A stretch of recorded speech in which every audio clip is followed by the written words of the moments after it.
Assalamualaikum warahmatullahi wabarakatuh. Pada video kali ini kita akan membahas salah satu konsep penting dalam Islam, yaitu ijtihad. Materi ini sangat relevan untuk memahami bagaimana hukum Islam berkembang sesuai dengan zaman.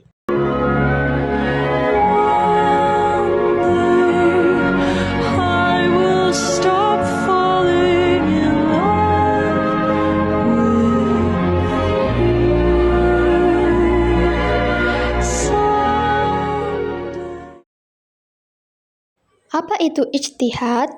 Ijtihad adalah bersungguh-sungguh dalam mencurahkan segala pikiran untuk menetapkan suatu hukum dan dalam praktiknya dimanfaatkan untuk sesuatu yang sulit dan memberatkan. Ijtihad adalah suatu alat untuk menggali hukum Islam dan hukum Islam yang dihasilkan dengan jalan ijtihad statusnya adalah zonni. Zonni artinya pengertian yang berat kepada benar dengan arti kata mengandung kemungkinan salah.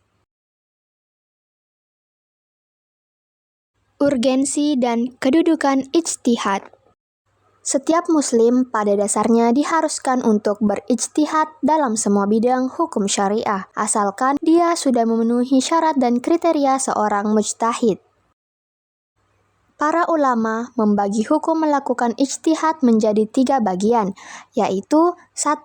Wajib ain, bagi orang yang diminta fatwa hukum mengenai suatu peristiwa yang terjadi dan dia khawatir peristiwa itu akan lenyap tanpa ada kepastian hukumnya, atau ia sendiri mengalami suatu peristiwa dan ia ingin mengetahui hukumnya. 2. Wajib kifayah, bagi orang yang diminta fatwa hukum yang dikhawatirkan lenyap peristiwa itu, sedangkan selain dia masih terdapat para mujtahid lainnya.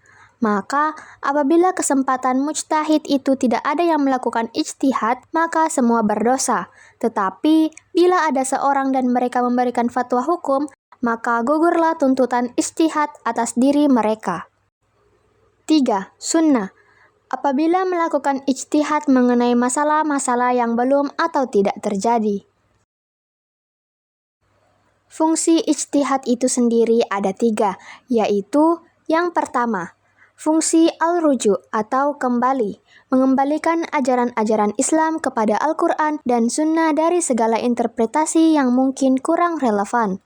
Kedua, fungsi al-il atau kehidupan, menghidupkan kembali bagian-bagian dari nilai dan semangat Islam agar mampu menjawab tantangan zaman. Dan yang ketiga, fungsi al-inabah atau pembenahan, membenahi ajaran-ajaran Islam yang telah diijtihad oleh ulama terdahulu dan dimungkinkan adanya kesalahan menurut konteks zaman dan kondisi yang dihadapi. Syarat-syarat mujtahid. Syarat-syarat umum diantaranya balik, berakal, sehat jasmani dan rohani, kuat daya nalarnya, dan benar-benar beriman.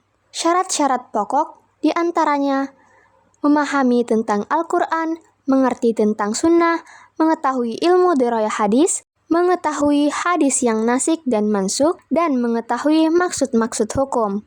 Syarat-syarat penting diantaranya menguasai bahasa Arab, mengetahui asbabun nuzul, mengetahui usul fikih, dan mengenal manusia serta kehidupan sekitarnya. Syarat-syarat pelengkap diantaranya mengetahui asbabul wurud hadis, mengetahui hal-hal yang diijmakan dan yang diikhtilafkan, serta bersifat adil dan takwa. Masalah-masalah ijtihadiyah terbagi menjadi 2. Yang pertama, masalah qat'iyah, yaitu masalah yang sudah ditetapkan hukumnya dengan dalil-dalil yang pasti, baik melalui dalil nakli maupun akli. Yang kedua, masalah-masalah yang telah diijmakan oleh ulama mujtahidin dari suatu masa. Demikian pula lapangan hukum yang bersifat ta'abbudi atau ghairu ma'qulil makna, atau akal manusia tak akan mampu mencapainya, di mana kualitas illat hukumnya tidak dapat dicerna dan diketahui oleh akal mujtahid. Masalah-masalah yang dapat diijtihadkan antara lain masalah zoniyah, yaitu masalah-masalah yang hukumnya belum jelas dalil nasnya, sehingga memungkinkan adanya wilayah ijtihad dan perbedaan pendapat. Masalah zoniyah terbagi menjadi dua macam. Yang pertama, masalah yang tidak berkaitan dengan akidah keimanan seseorang. Yang kedua, aspek amalia yang zonni, yaitu masalah yang belum ditentukan kabar dan kriterianya dalam nas. Penyebab terjadinya perbedaan ijtihad. 1. Berbeda tanggapan terhadap hadis. 2. Berbeda tanggapan tentang ta'arud atau pertentangan antara dalil dan tarjih atau menguatkan satu dalil atas dalil lainnya. 3. Perselisihan tentang ilat dari suatu hukum.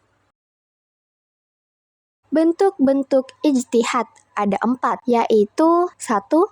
Ijma, 2. Qiyas, 3. Maslahah mursalah, dan yang keempat, urf.